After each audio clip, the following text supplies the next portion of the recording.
warahmatullahi wabarakatuh. Kami dari kelompok 1 akan mempresentasikan hasil penelusuran kami di PT Keong Nusantara Abadi. Namun sebelumnya di sini saya akan memperkenalkan masing-masing dari kelompok kami. Yang pertama, saya sendiri, Armelia Novitasari. Di samping saya, Magdalena, Yohana Raramita, Risa Triasari. Sebelumnya, kami memohon maaf jika terdapat kesalahan dalam presentasi. Presentasi ini bertujuan untuk menyelesaikan tugas akhir mata kuliah metode penulisan laporan akhir karena kami belum melakukan penelitian secara langsung di PT Keong Nusantara Abadi. Bab 1. Pendahuluan. 1.1 Latar belakang. Pada perusahaan manufaktur harus memiliki sistem pembelian, sistem penjualan, dan sistem penyaluran produk yang baik. Selain itu, perlu melakukan evaluasi terhadap pencatatan aktiva yang ada agar operasional perusahaan berjalan dengan efektif dan efisien. Pada PT Keong Nusantara Abadi masih ada beberapa kekurangan yang perlu diperbaiki, seperti halnya sistem pembelian yang masih menggunakan penggabungan fungsi, keterlambatan penyaluran produk kepada distributor, kesalahan pencatatan terhadap harga perolehan aktiva tetap, dan sistem penjualan kredit yang masih kurang tepat. Dengan latar belakang di atas, penulis tertarik mengambil judul 1. Sistem dan prosedur pembelian bahan baku di PT Keong Nusantara Abadi. 2. Sistem dan prosedur penyaluran produk uang pokok secara kredit pada PT Keong Nusantara Abadi. 3. Evaluasi pencatatan aktiva tetap dan metode penyusutan aktiva tetap yang digunakan oleh PT Keong Nusantara Abadi. 4.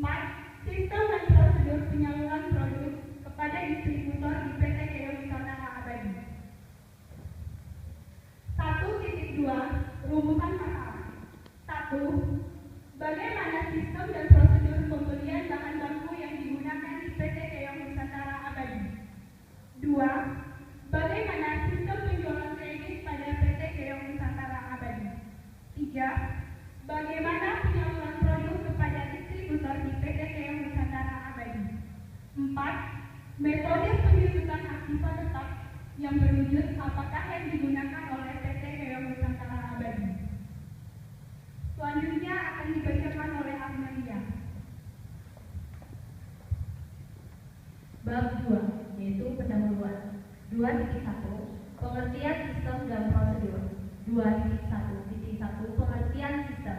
Pengertian sistem pada dasarnya adalah menurut Mulyadi tahun 2001 yaitu sekelompok unsur yang erat berhubungan satu dengan yang lainnya yang berfungsi bersama-sama untuk mencapai tujuan tertentu.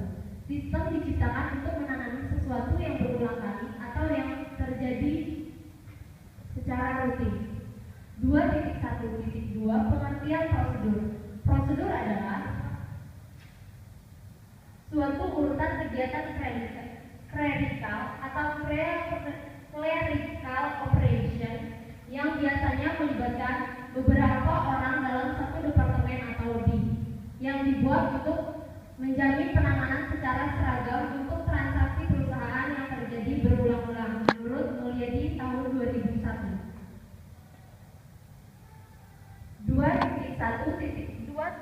2.2 Pengertian dan tujuan sistem akuntansi. 2.2.1 Pengertian sistem akuntansi.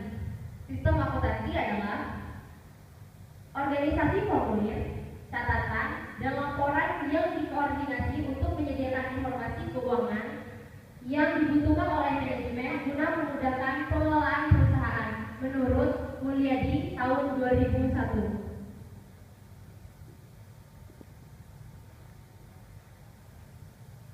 Tujuan sistem akuntansi yang pertama, untuk menyediakan informasi bagi pengelolaan kegiatan usaha baru. 2. Untuk memperbaiki informasi yang dihasilkan oleh sistem yang sudah ada, baik mengenai mutu, ketetapan penyajian, maupun struktur informasinya. Yang ketiga, untuk memperbaiki pengendalian akuntansi, yaitu untuk memperbaiki tingkat keandalan informasi akuntansi dan untuk menyediakan catatan lengkap mengenai pertanggungjawaban dan perlindungan kekayaan perusahaan. Yang keempat, Untuk mengurangi biaya klerikal dalam penyelenggaraan catatan akuntansi.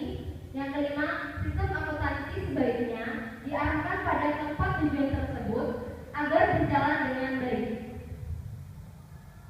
Sistem akuntansi pembelian.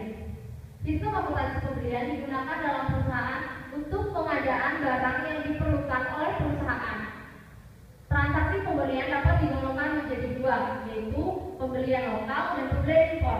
Pembelian lokal adalah pembelian dari pemasok dalam negeri. Pembelian impor adalah pembelian yang dilakukan dari pemasok luar negeri.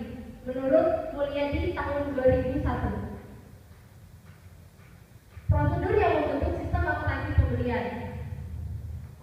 Jaringan prosedur yang membentuk sistem akuntansi pembelian menurut Mulyadi tahun 2001 adalah sebagai berikut. 1. Prosedur permintaan pembelian. 2. Prosedur permintaan penawaran harga dan pemilihan pemasok. Yang ketiga, prosedur order pembelian. Yang keempat, prosedur penerimaan bahan baku. Yang kelima, prosedur pencatatan utang. Yang keenam, prosedur distribusi pembelian. Fungsi-fungsi yang terkait dalam sistem akuntansi pembelian melibatkan fungsi-fungsi yang terkait dalam melakukan pembelian menurut Mulyadi tahun 2001. Fungsi-fungsi yang terkait yaitu 1. Fungsi gudang. Yang kedua, fungsi pembelian. Yang ketiga, fungsi penerimaan. Dan yang keempat yaitu fungsi akuntansi. Dokumen catatan akuntansi yang digunakan. 1. Surat permintaan bahan baku. 2. Surat penawaran harga. 3. Surat order pembelian. 4. Laporan penerimaan barang. Yang kelima, surat perubahan order pembelian. Yang keenam, bukti kas keluar. Catatan akuntansi yang digunakan. Catatan akuntansi yang digunakan untuk mencatat transaksi pembelian menurut Mulyadi tahun 2001 adalah sebagai berikut. 1. Register bukti kas keluar. 2. Jurnal pembelian. Yang ketiga, kartu utang. Yang keempat, kartu persediaan. Selanjutnya akan dilanjutkan oleh Magdalena.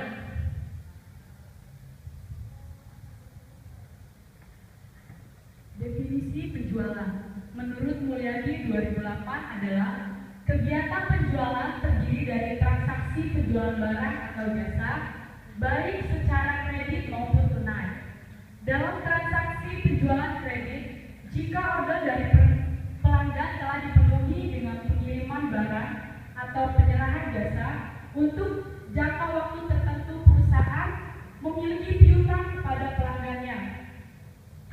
Dalam transaksi penjualan tunai, barang atau jasa baru diserahkan oleh perusahaan kepada pembeli jika perusahaan telah menerima kas dari pembeli.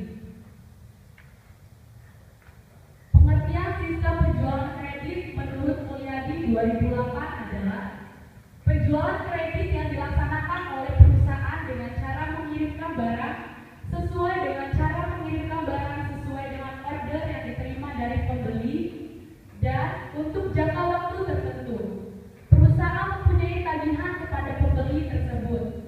Jadi, dalam sistem akuntansi penjualan terdapat unsur-unsur yang mendukung dan kesemua unsur tersebut diorganisasi sedemikian rupa dalam sebuah sistem akuntansi yang disebut sistem akuntansi penjualan kredit. Fungsi yang terkait dalam sistem penjualan kredit. Pertama, fungsi penjualan. Yang kedua, fungsi kredit. 3, fungsi gudang. 4, fungsi pengiriman. 5, fungsi penagihan. Dan yang keenam, fungsi akuntansi. Informasi yang diperlukan oleh manajemen dari kegiatan penjualan kredit menurut Mulyadi 2008 adalah yang pertama, jumlah pendapatan penjualan menurut jenis produk atau kelompok produk selama jangka tertentu. Yang kedua, jumlah piutang kepada setiap debitur dari transaksi penjualan kredit. Yang ketiga, jumlah harga pokok produk yang dijual selama jangka waktu tertentu. Yang keempat, nama dan alamat pembeli. Yang kelima, kuantitas produk yang dijual. Yang keenam, nama wira niaga yang melakukan penjualan. Yang ketujuh, otorisasi pejabat yang berwenang.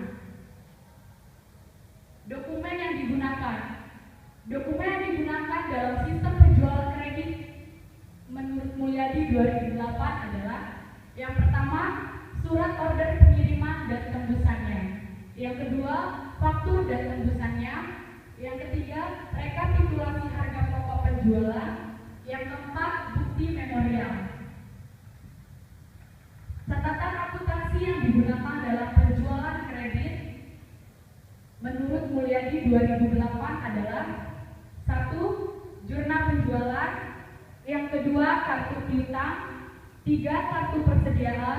4. Kartu gudang. 5. Jurnal umum. Pengertian prosedur. Prosedur menurut Nusca dalam Puspitawati dan Anggardini 2001 adalah suatu urutan-urutan operasi klerikal atau fools menulis biasanya melibatkan beberapa orang di dalam satu atau lebih departemen yang diterapkan untuk menjamin penanganan yang seragam dari transaksi-transaksi bisnis yang terjadi. Jaringan prosedur yang membentuk sistem. Dalam sistem penjualan kredit juga terdapat prosedur yang membentuk sistem tersebut. Jaringan prosedur yang membentuk sistem menurut Mulyadi 2008 adalah 1. Prosedur order penjualan. 2.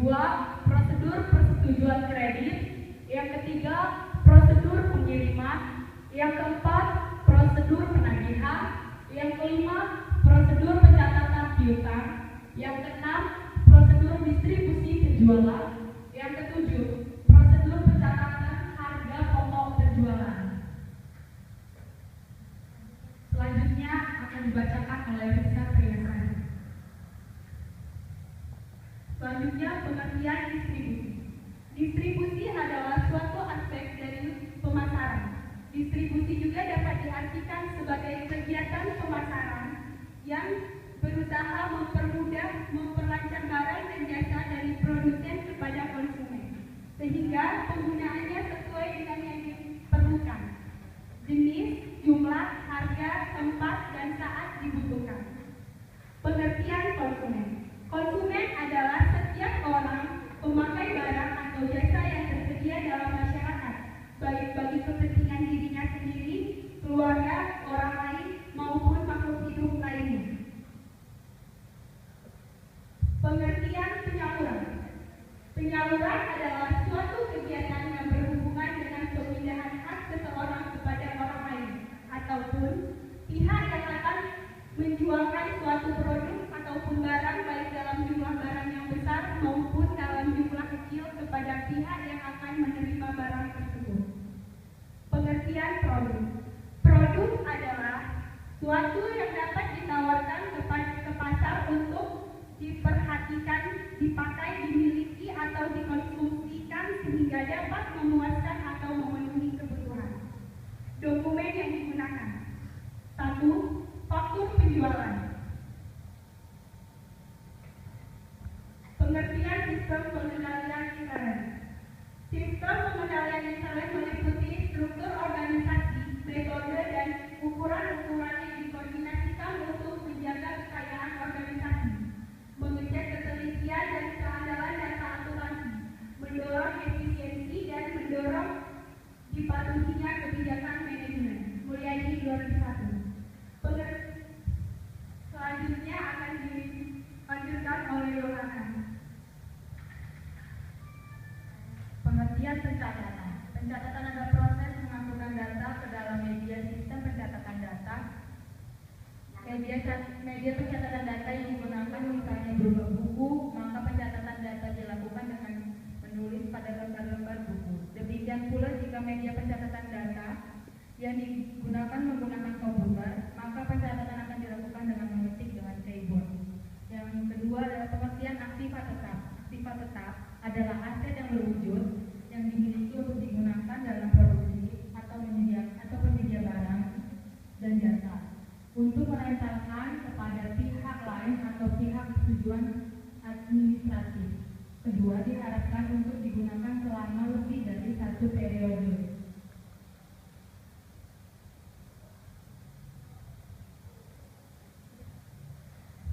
Ciri-ciri aktiva tetap. 1. Aktiva tetap merupakan barang yang ada atau diperoleh perusahaan dan digunakan untuk menghasilkan barang atau jasa. Yang kedua,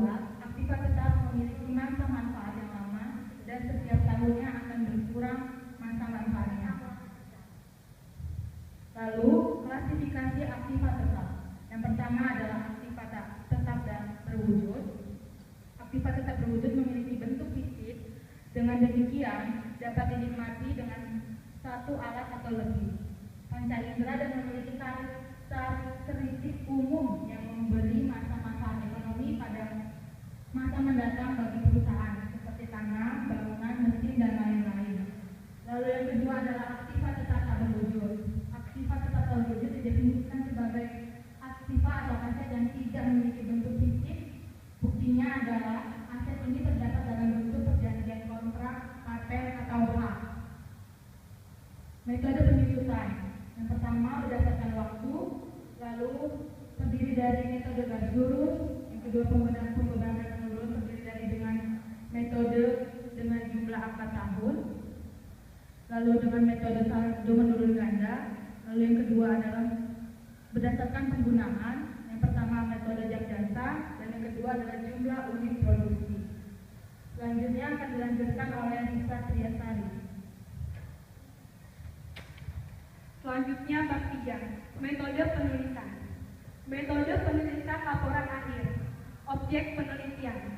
Objek dalam penelitian ini adalah PT Keong Nusantara Abadi Natar Lampung Selatan. Jalan Raya Beranti kilometer 18 Desa Bumisari Natar Lampung Selatan Indonesia. Sumber data. Sumber data yang digunakan dalam penelitian ini adalah 1. Data primer. Data primer yaitu data yang diperoleh langsung oleh penulis dari sumbernya yang akan diteliti dan dianalisis. 2. Data sekunder. Data sekunder yaitu data yang diperoleh dari mengumpulkan data-data dari perusahaan dan bahan-bahan referensi yang didapat dari buku. Metode pengumpulan data. Dalam penulisan laporan akhir ini dapat diperlukan data dan informasi yang berhubungan dengan masalah yang akan dibahas. Adapun metode penulisan guna memperoleh data dan informasi yang diperlukan dalam tugas pembuatan laporan akhir ini yaitu penelitian lapangan. Penelitian lapangan dalam mengumpulkan data, penulis melakukan penelitian langsung ke lapangan dengan cara 1. Wawancara. Teknik wawancara merupakan pengumpulan data dengan tanya jawab kepada pihak yang terkait dalam perusahaan dan kepada beberapa karyawan. 2. Observasi. Teknik observasi merupakan pengumpulan data dengan pengamatan terhadap suatu proses kegiatan perusahaan yang telah dilakukan penulis selama mengikuti praktek kerja lapangan. Penelitian pustaka. Teknik pengumpulan data dengan cara menulis, membaca buku yang berkaitan dengan masalah yang dibahas sebagai acuan permasalahan. Gambaran umum perusahaan. Sejarah singkat perusahaan. PT Keong Nusantara Abadi didirikan pada tanggal 17 November 1986 berdasarkan Akte Notaris nomor 30 Yulia Mensana, Sarjana Hukum. Pendirian perusahaan ini kemudian ditegaskan kembali melalui keputusan Menteri Kehakiman Republik Indonesia berdasarkan Surat Keputusan nomor C26788 HT 0104 tahun 98 pada tanggal 18 Juni 1998. Perusahaan ini bergerak di bidang agri-industri pengolahan makanan dan minuman dalam kaleng. Lokasi perusahaan. Kantor pusat dan pabrik 1 PT Keong Nusantara Abadi, Jalan Raya Beranti kilometer 18 Desa Bumisari RA 2 Natar 2 Lampung Selatan Indonesia. Telepon 627219178. Hunting fax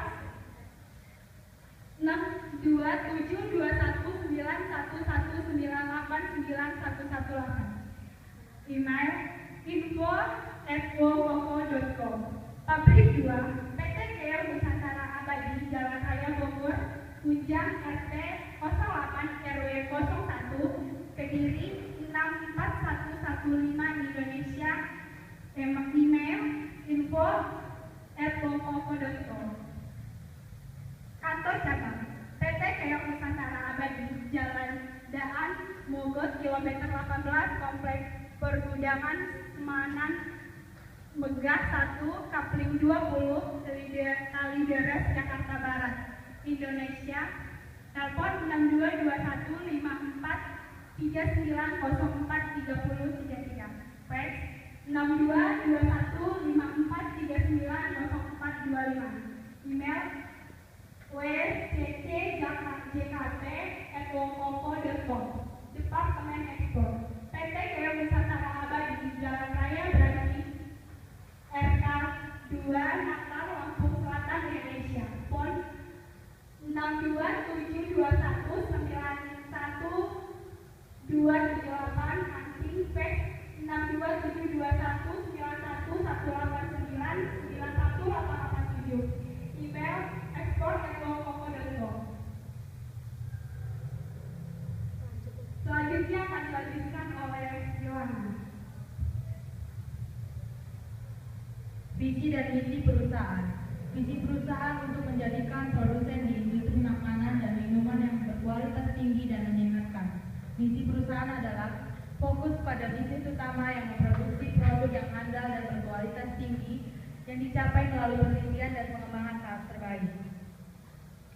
Struktur organisasi. Yang pertama, struktur organisasi PT Keong Nusantara Abadi mempunyai struktur organisasi yang berbentuk garis, di mana kekuasaan mengalir secara langsung dari direktur kepada bagian dan kemudian terus ke karyawan-karyawan di bawahnya. Masing-masing bagian merupakan unit yang berdiri sendiri dan kepala bagian menjalankan semua fungsi pengawasan dalam bagiannya. PT Keong Nusantara Abadi dipimpin oleh seorang direktur utama yang membawahi secara langsung direktur, wakil direktur utama, pengelola akuntansi, pengelola divisi purchasing, pengelola divisi marketing, sedangkan pengelola divisi produksi, pengelola divisi laboratorium, pengelola divisi pertanian dan umum, pengelola divisi logistik dan pengangkutan langsung berada di bawah pengawasan direktur. Selanjutnya akan dilanjutkan oleh Armedia. Bab 4 yaitu pembahasan. Sistem akuntansi pembelian. Pembelian bahan baku dilakukan secara kredit berdasarkan perjanjian kontrak antar pemasok dengan perusahaan selama 1 tahun. Perjanjian ini biasanya berisi tentang ketetapan pengiriman, ketetapan harga barang, dan jenis barang. Jika ada yang melanggar, maka akan terkena konsekuensinya. Fungsi-fungsi yang terkait. Fungsi gudang. Fungsi gudang berhubungan langsung dengan bahan baku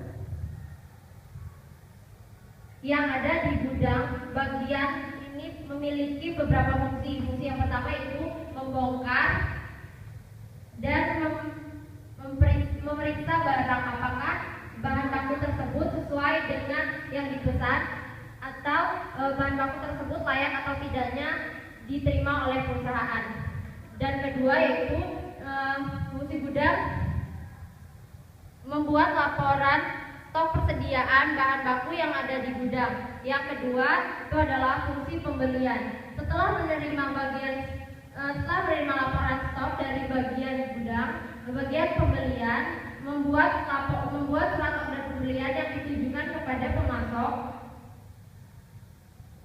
yang berisi tentang nama perusahaan pemasok, nama bahan baku yang dipesan. Jika sudah disetujui, surat order pembelian dibuat menjadi 2 rangkap. Yang pertama itu adalah dikirim ke pihak pemasok, yang kedua adalah dikirim ke fungsi utang. Fungsi utang ini merupakan pemegang pencatatan. Fungsi ini bertanggung jawab untuk mencatat transaksi pembelian ke dalam jurnal pembelian dan berfungsi untuk mencatat utang ke dalam kartu utang.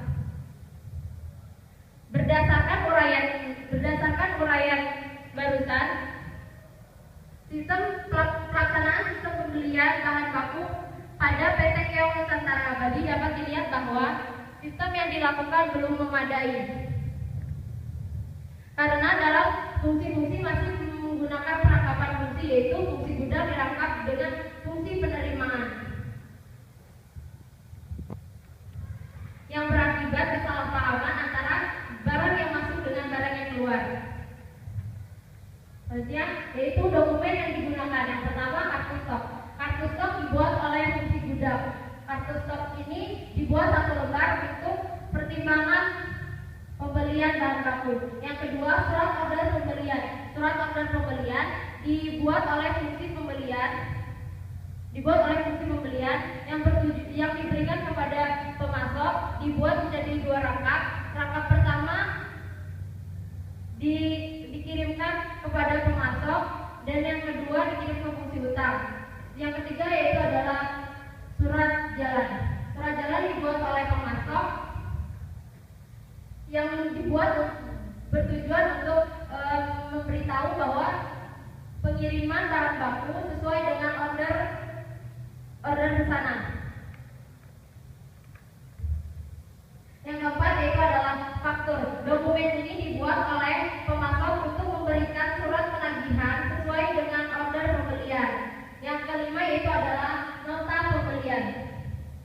Dokumen ini dibuat oleh bagian gudang sebagai bukti bahwa bahan baku telah diterima oleh perusahaan. Dokumen ini dibuat menjadi dua lembar. Lembar pertama yaitu diarsipkan dan lembar kedua diberikan kepada pihak bagian utang. Catatan akuntansi. Catatan akuntansi yang digunakan yaitu yang pertama adalah jurnal pembelian. Jurnal pembelian ini digunakan untuk mencatat transaksi pembelian secara kredit yang digunakan oleh perusahaan. Yang kedua itu adalah kartu utang. Kartu utang ini merupakan catatan akuntansi yang digunakan untuk mencatat utang perusahaan karena pembelian kredit di PT Keong Nusantara Abadi kepada pemasok. Prosedur pembelian bahan baku PT Keong Nusantara Abadi yaitu satu, bagian pembelian. Bagian pembelian yang pertama itu adalah memeriksa kartu stok pembelian bahan baku. Yang kedua itu adalah membuat surat order pembelian sebanyak 2 rangkap. Yang lembar pertama dikirim kepada pemasok, lembar kedua diarsipkan ke dalam arsip permanen sesuai tanggal. Yang ketiga itu adalah menerima surat jalan faktur dari pemasok untuk dicocokkan dengan order pembelian. Yang keempat adalah menyerahkan surat jalan dan faktur ke bagian gudang. Selanjutnya adalah bagian pemasok. Bagian pemasok yang pertama itu adalah menerima surat order pembelian dari bagian pembelian. Yang kedua itu adalah membuat surat jalan dan faktur. Yang ketiga itu adalah mengirimkan pesanan beserta surat jalan dan faktur. Yang keempat adalah menyerahkan surat jalan dan faktur ke bagian pembelian untuk dicocokkan dengan surat order pembelian. Yang ketiga itu adalah bagian gudang. Bagian gudang yang pertama itu adalah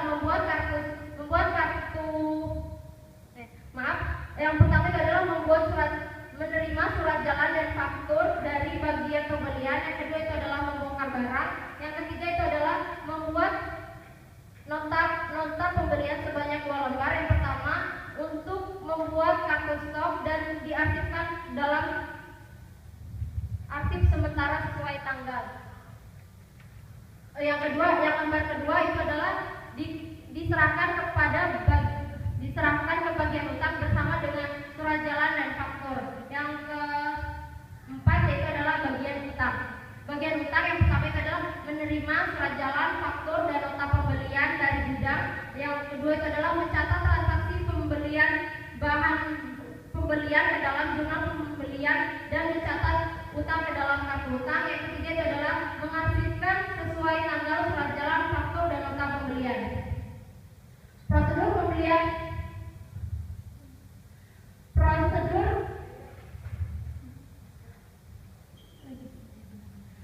pembelian bahan baku. Lanjut. Prosedur yang harus diberlakukan pada PT Keong Nusantara Abadi. Bagian pembelian. 1. Memeriksa kartu stok bahan baku. 2. Membuat order pembelian sebanyak 3 rangkap.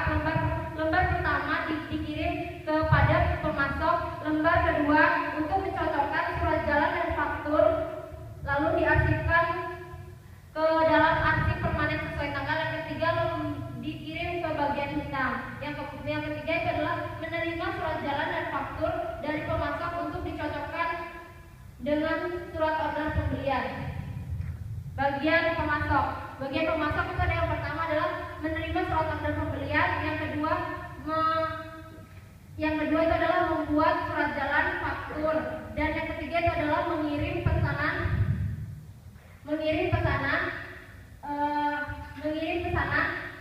bersama surat jalan dan faktur, lalu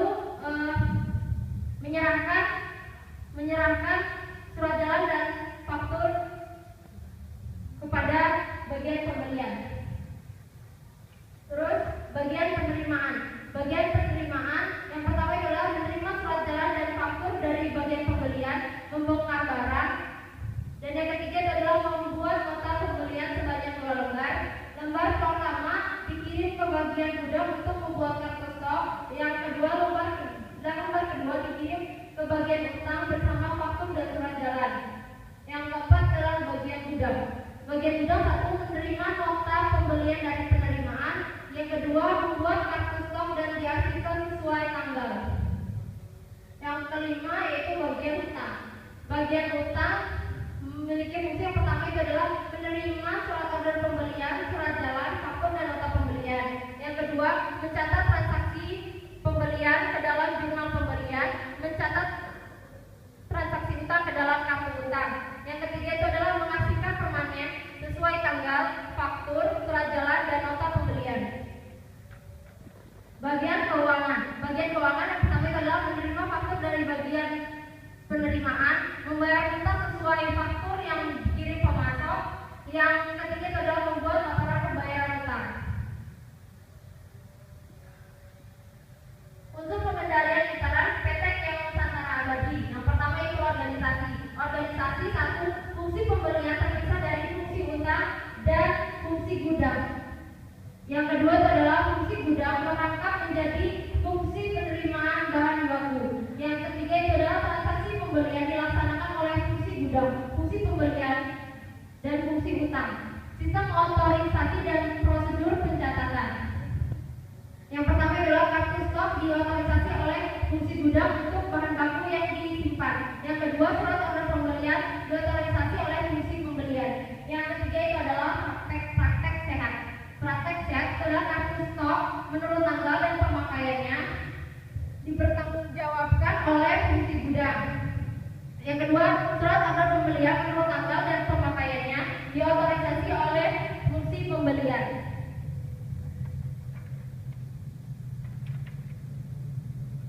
Kelebihan dan kelemahan sistem pembelian bahan baku di PT Keong Nusantara Abadi yang pertama adalah pembelian bahan baku dilakukan secara kredit berdasarkan perjanjian kontrak, sehingga perusahaan tidak akan dirugikan oleh pemasok yang tidak bertanggung jawab. Yang kedua, dokumen-dokumen yang digunakan adalah bagian-bagian yang terkait dalam pembelian bahan baku diotorisasi oleh setiap bagian.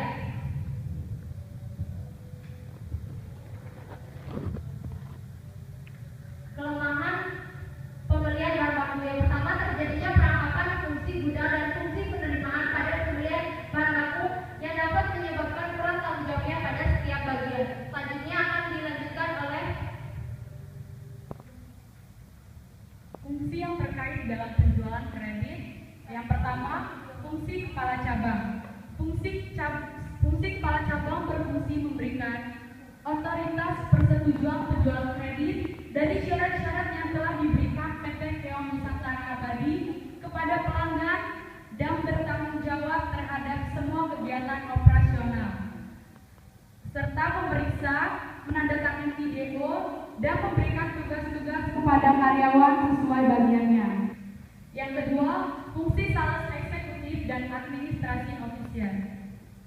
Fungsi sales eksekutif dan administrasi ofisial berfungsi memberikan konfirmasi dari kepala cabang atas penetapan harga serta syarat-syarat yang harus dipenuhi pelanggan dan memeriksa stok, kredit line, membuat kontrak jual beli, menerima nota,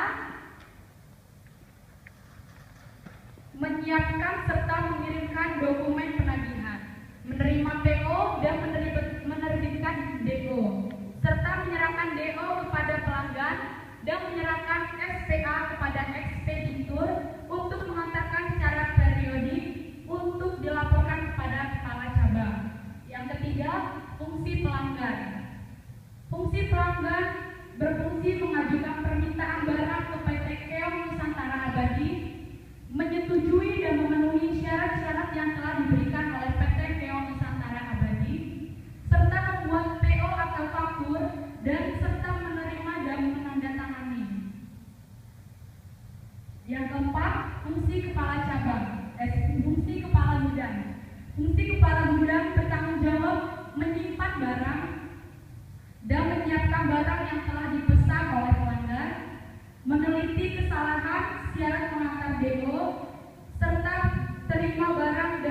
menyerahkan barang ke bagian ekspeditur. Yang kelima, fungsi ekspeditur. Fungsi ekspeditur berfungsi untuk menyerahkan barang yang telah diberikan sebagai bukti barang yang diserahkan dari gudang dan akan dikirim ke pelanggan sesuai dengan permintaan pelanggan. Selain itu, bertanggung jawab untuk menjamin bahwa tidak ada barang yang keluar dari perusahaan tanpa ada otoritas yang berwenang serta sebagai pengangkut. Barang dikirim ke pelanggan yang dituju sesuai dengan DO atau faktur yang telah diberikan. Next. Dokumen yang digunakan dalam penjualan kredit. Pertama, faktur penjualan. Faktur penjualan merupakan bukti transaksi jual barang ke pelanggan, baik itu kios-kios maupun perusahaan-perusahaan swasta lain. Yang kedua, faktur pajak.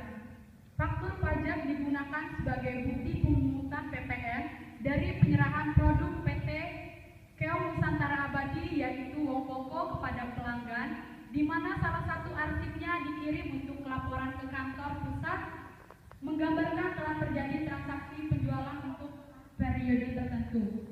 Yang ketiga, surat pengantar barang. Yang ketiga, bukti serah terima barang. Bukti serah terima barang atau DO ini diberikan kepada pembeli untuk mengambil barang di gedung. Yang keempat, bukti barang masuk. Bukti pengantar barang ini diberikan kepada pembeli sebagai tanda bukti barang telah dikirim dan sesuai dengan DO yang telah dibuat. Yang kelima, yang keenam, kwitansi. Kwitansi ini sebagai bukti pembayaran dari pembeli kepada PT Keong Nusantara Abadi. Jaringan prosedur dalam sistem penjualan kredit.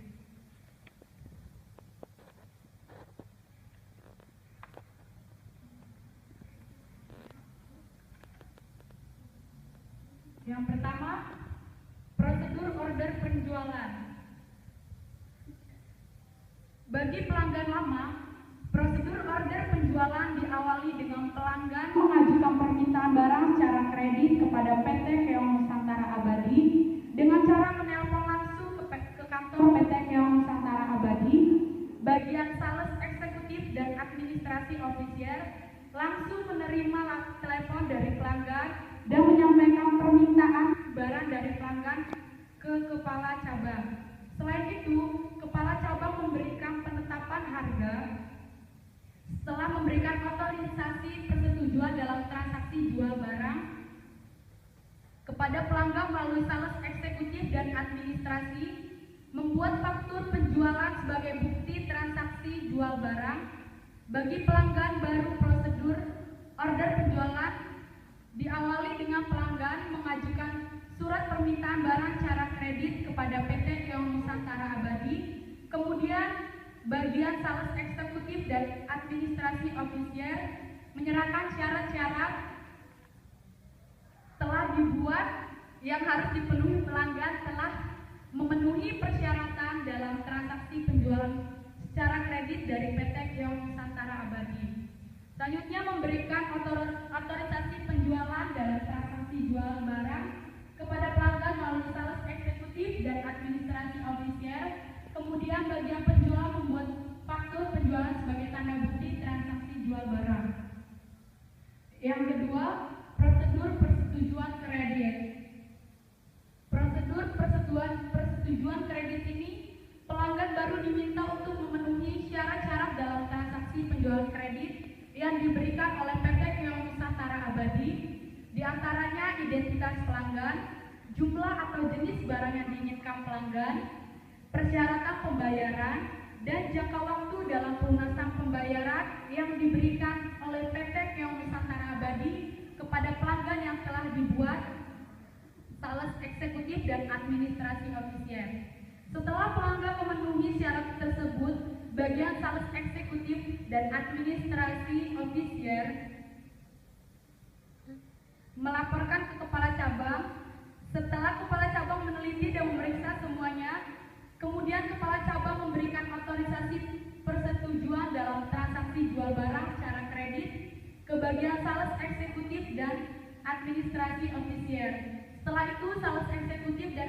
administrasi memberikan konfirmasi persetujuan atas transaksi kredit kepada pelanggan. Yang ketiga, prosedur penyerahan barang. Prosedur penyerahan barang ini terjadi setelah bagian sales eksekutif dan administrasi ofisier membuat dan mengirimkan DO atau faktur kepada pelanggan. Tersebut juga dikirim ke bagian gudang dan ekspeditur sebagai bukti saat penyerahan barang kepada pelanggan sesuai dengan DO atau faktur tersebut agar tidak terjadi kecurangan atau kekeliruan, dan bagian ekspeditur memberikan surat pengantar barang kepada pelanggan sebagai bukti barang telah dikirim dan sesuai dengan DO atau faktur yang telah dibuat. Yang keempat, prosedur pencatatan piutang. Prosedur pencatatan piutang ini terjadi didasarkan pada faktur penjualan yang didukung dengan syarat pengiriman barang dan bukti barang masuk. Dan dalam prosedur ini, fungsi sales eksekutif dan administrasi ofisier mencatat ke dalam jurnal penjualan dan mengarsipkannya sebagai bukti catatan piutang saat PT Kio Nusantara Abadi menjual barang secara kredit ke pelanggan dan dapat dicatat dalam jurnal, misalnya piutang pada penjualan PPN, HPP pada persediaan. Yang kelima, prosedur penagihan. Dalam prosedur penagihan ini, bagian sales eksekutif dan administrasi ofisier membuat surat penagihan 10 hari sebelum jatuh tempo pelunasan, kemudian melaporkan kepada kepala cabang. Setelah kepala cabang memeriksa surat tagih untuk pelanggan, lalu kepala cabang menandatangani surat tagihan tersebut, kemudian bagian sales eksekutif dan administrasi ofisier mengirimkan surat penagihan tersebut kepada pelanggan. Kemudian pelanggan menerima surat tagihan tersebut saat jatuh tempo pelunasan. Pelanggan mengirimkan nota transfer bank ke PT Kio Nusantara Abadi.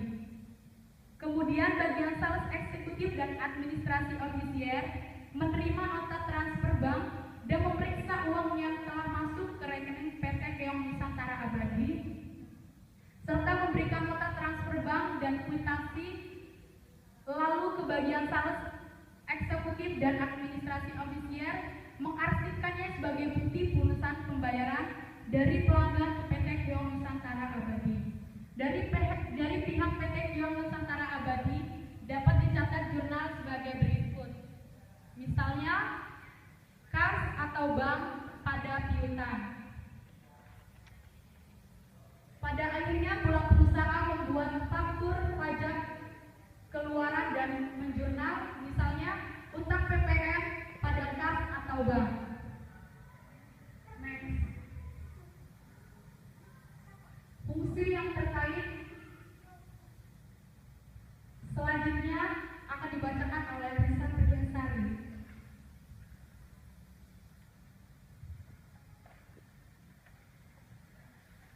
Selanjutnya, fungsi yang terkait dalam penyaluran produk. 1. Fungsi penjualan, 2. Fungsi distributor, 3. Fungsi promosi, 4. Dokumen yang digunakan, 1. Faktur penjualan. Prosedur penyaluran barang di PT Kio Nusantara Abadi. Bagian gudang, bagian angkut barang, bagian pengiriman, dan bagian nota penerimaan. Sistem penyaluran distribusi. Saluran distribusi dapat diartikan sebagai saluran produk kepada konsumen. Saluran distribusi dilihat dari segi sekumpulan organisasi independen yang terlibat dalam proses pembuatan suatu produk atau jasa yang tersedia dalam suatu gudang. Macam-macam saluran pendistribusian. 1. Saluran nol tingkat. Saluran nol tingkat yang dimaksud adalah penyaluran barang tersebut tidak melalui perantara, artinya saluran tersebut langsung kepada konsumen. 2. Sistem penyaluran distribusi tingkat langsung. Sistem penyaluran distribusi.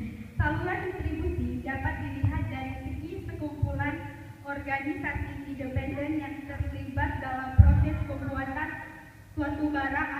jasa yang akan digunakan. Macam-macam saluran distribusi. A. Sistem penyaluran distribusi langsung. Penyaluran distribusi 0 tingkat. Maksudnya, penyaluran ini tidak menggunakan perantara dalam menyalurkan produknya. B. Sistem penyaluran distribusi tidak langsung. 1. Penyaluran distribusi 1 tingkat. Maksudnya, dalam penyaluran ini terdapat satu perantara. Perantara tersebut umumnya adalah pendistributor. 2. Penyaluran distribusi 2 tingkat. Dalam penyaluran ini adanya pendistribusian agen dan pengecer sebagai perantara. Jadi perusahaan tidak harus melalui pendistribusi, tetapi bisa langsung ke agen, pengecer, dan konsumen. 3. Penyaluran distribusi 3 tingkat. Maksudnya, produsen memiliki pendistribusi agen sebagai penyaluran yang dijalankan. Kegiatan saluran distribusi yang ada sasaran penjualan dan pengecer. Adapun wilayah pendistribusian produk PT KM Usaha Tanah Abadi di Provinsi Lampung, yaitu 1. Bandar Lampung, 2. Lampung Selatan, 3. Tanggamus, 4. Pesawaran, 5. Waikanan, 6. Tulang Bawang, 7. Metro, 8. Lampung Barat, 9. Lampung Utara, 10. Lampung Tengah, 11. Lampung Timur, dan pesisir barat. Arus flowchart pada produk uang pokok. Proses penjualan produk uang pokok. 1. Bagian penjualan. A. Membuat surat order 2 rangkap, lembar 1 untuk pembeli dan 2 lembar arsip sebagai penjualan. B. Membuat surat order cetak rangkap 3, lembar 1 untuk bagian produksi, lembar 2 untuk bagian keuangan, lembar 3 untuk bagian arsip sebagai penjualan. C. Menerima laporan produksi yang dibuat sebagian produk. B. Membuat surat order cetak rangkap 3, lembar 1 untuk bagian produksi, lembar 2 untuk bagian keuangan, lembar 3 sebagai arsip bagian penjualan. C. Menerima laporan produksi yang dibuat bagian produksi. D. Membuat faktur penjualan 5 rangkap, lembar 1 untuk bagian gudang, lembar 2 untuk bagian pengirim, lembar 3 untuk bagian keuangan, lembar 4 untuk bagian akuntansi, dan lembar 5 untuk arsip penjualan. E. Membuat surat jalan rangkap 4, lembar 1 untuk bagian pengiriman, lembar 2 untuk bagian keuangan, lembar 3 untuk bagian akuntansi, dan lembar 4 sebagai arsip bagian penjualan. Bagian produksi.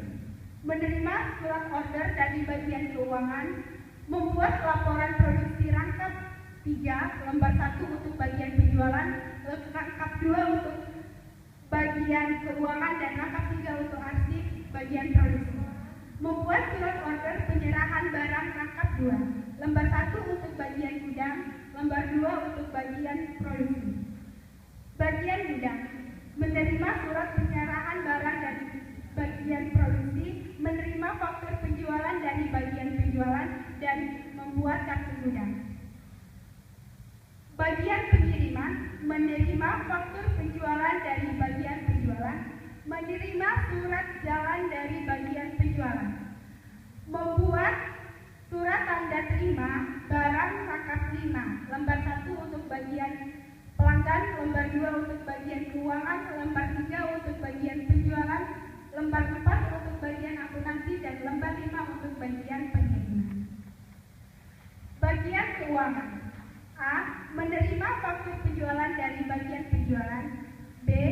Menerima surat order cetak dari bagian penjualan, menerima surat jalan dari bagian penjualan, menerima surat laporan produksi dari bagian produksi, menerima surat tanda terima barang dari bagian pengiriman, menerima surat tagihan kepada pelanggan, dan menerima pembayaran dari konsumen dan menyetorkannya ke bank. Bagian akuntansi. Menerima faktur penjualan dari bagian penjualan, menerima surat jalan dari bagian penjualan, menerima surat tanda terima barang dari bagian pengiriman, dan membuat jurnal penjualan. Selanjutnya akan dilanjutkan oleh Yohana Naranita. Klasifikasi aktiva tetap. Menurut PSAK nomor 16, penggolongan aktiva tetap berupa tanah, kendaraan, bangunan, mesin, alat-alat kerja, dan alat-alat kantor yang masa manfaatnya ditentukan berdasarkan kegunaan yang diharapkan oleh perusahaan. Metode penyusutan aktiva tetap. Yang pertama, menurut buku pengantar akuntansi Carl S. Warren. Yang pertama adalah metode garis lurus. Metode ini adalah metode penyusunan yang paling sederhana dan paling banyak digunakan. Metode ini menghasilkan jumlah beban penyusutan yang sama setiap tahunnya selama masa manfaat aset. Rumus dan perhitungan.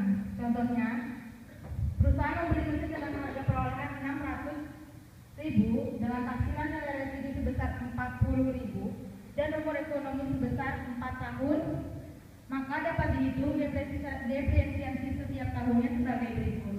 Harga perolehan dikurangi dengan nilai sisa dibagi dengan umur ekonomi.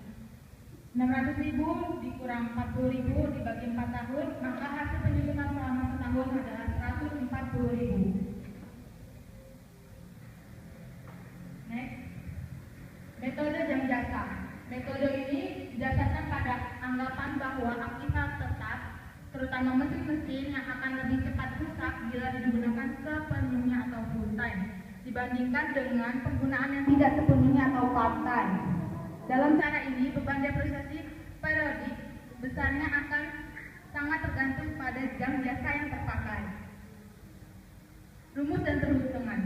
Contohnya, perusahaan membeli mesin dengan harga perolehan 600.000 dengan taksiran nilai residu sebesar 440.000 dan mesin ditaksir selama umur penggunaan akan menghasilkan 56.000 unit produk.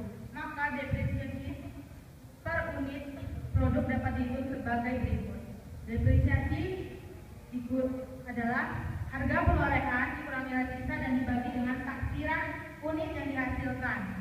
Jadi 600.000 dikurang 40.000 dibagi dengan jumlah unit yang dihasilkan sebesar 56.000, maka hasilnya adalah sebesar Rp10 per tahun. Beberapa cara metode perhitungan beban berkurang. Yang pertama, jumlah angka tahun. Dalam metode ini, depresiasi dihitung dengan mengalihkan bagian pengurang dan setiap tahunnya selalu menurun dengan harga perolehan dikurangi dengan nilai residu. Rumus dan perhitungan. Contohnya, perusahaan membeli mesin dengan harga 6.600.000 memiliki nilai sisa 600.000 dengan ditaksir umur ekonominya selama 5 tahun. Bobot depresiasi mesin dihitung sebagai berikut. Bobot umur ekonomi itu terdapat 5 tahun. Jadi 1 ditambah 2 ditambah 3 dan ditambah 4 sama dengan 15. Next. Jadi dihitung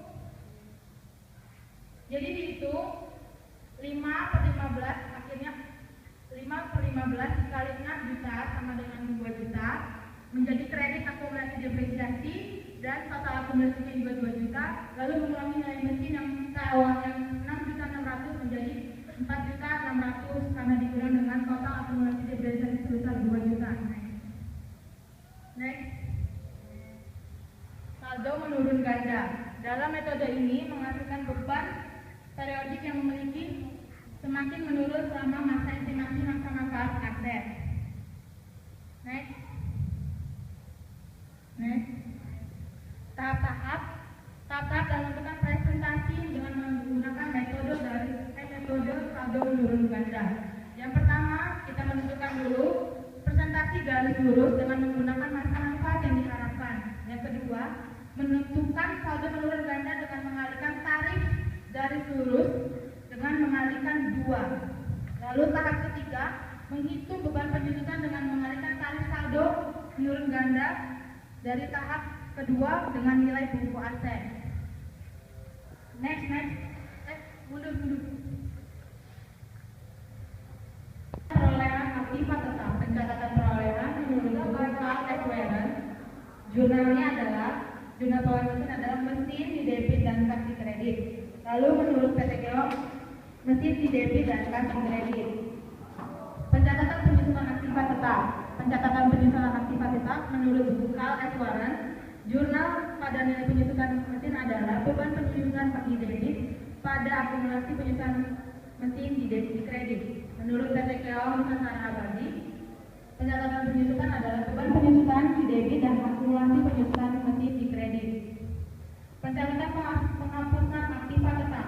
Pencatatan penghapusan aktiva tetap atau pemberhentian karena dijual menurut buku KS Warren jurnalnya adalah kas di debit, akumulasi penyusutan mesin di debit pada mesin di kredit, dan laba penjualan mesin di kredit. Menurut PT Keong Nusantara Abadi, penghapusan karena harta dijual, kas di debit, akumulasi penyusutan di debit, dan keuntungan penjualan di kredit lalu aset yang dijual di kredit. Selanjutnya akan dilanjutkan oleh Magdalena.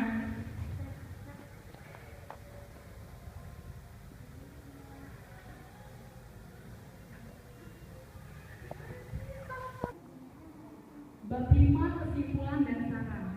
Kesimpulan yang pertama, prosedur pembelian bahan baku di PT Keong Nusantara Abadi sudah cukup berjalan dengan baik, tetapi kurangnya pemisahan tanggung jawab bagian gudang dan penerimaan.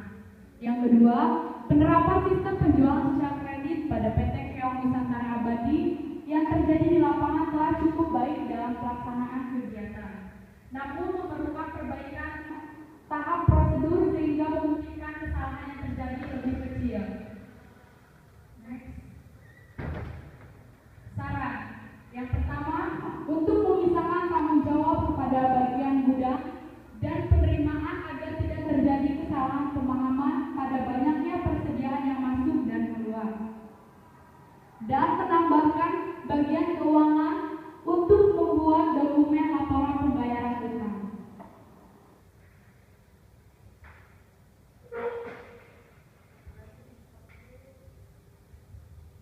Demikian hasil presentasi dari kami, kurang dan lebihnya mohon maaf kepada Allah Subhanahu wa taala. Wabillahi taufiq wal hidayah. Wassalamualaikum warahmatullahi wabarakatuh.